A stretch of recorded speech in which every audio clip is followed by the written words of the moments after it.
प्रश्न खड़ा होता है कि ईसाई समुदाय में मांस खाने की रीति कहां से पड़ी। तो चलिए इस रहस्य को जानते हैं कि आखिर ये मांस खाने की रीति कैसे प्रारंभ हुई। श्री ऋषभ देव जी की जीवात्मा ही बाबा आदम हुई, जिन्हें इस्लाम धर्म, ईसाई धर्म और यहूदी धर्म के व्यक्ति अपना पहला पुरुष मानते हैं।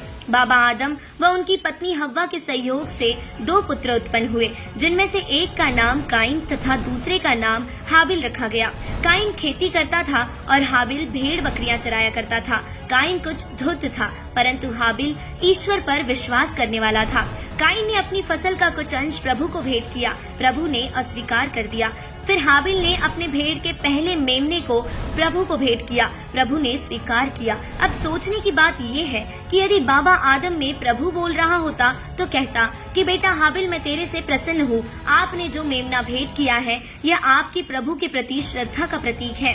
यह आप ही ले जाइए और इसे बेचकर धर्म भंडारा कीजिए और अपनी भेड़ों की ऊन उतार कर रोजी रोटी चलाइए तथा प्रभु में विश्वास रखिए। यहाँ बाबा आदम के शरीर में प्रेतवश प्रवेश करके पवित्र बाइबल में मांस खाने का प्रावधान पितरों ने बोलकर करवाया है। इससे काइन को द्वेष हुआ तथा उसने अपने छोटे भाई को मार दिया और उस समय से लोग प्रभु का नाम लेने लगे। अब यहाँ पर सोचने की बात ये है कि जहाँ से पवित्र ईसाई धर्म की शुरुआत हुई, वहीं से मार काट, लोभ और लालच, द्वेष परिपूर्ण है।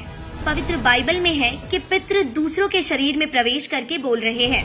उनका आदेश पालन करके मानव महापाप का भागी हो रहा है। और इसी संदर्भ में कबीर परमेश्वर जी ने कहा है, कबीर मांस मांस सब एक है, मुर्गी हिरनी गाय, आँख देख नर खात है, ते नर नरक ही जाए। कबीर यह कुकर को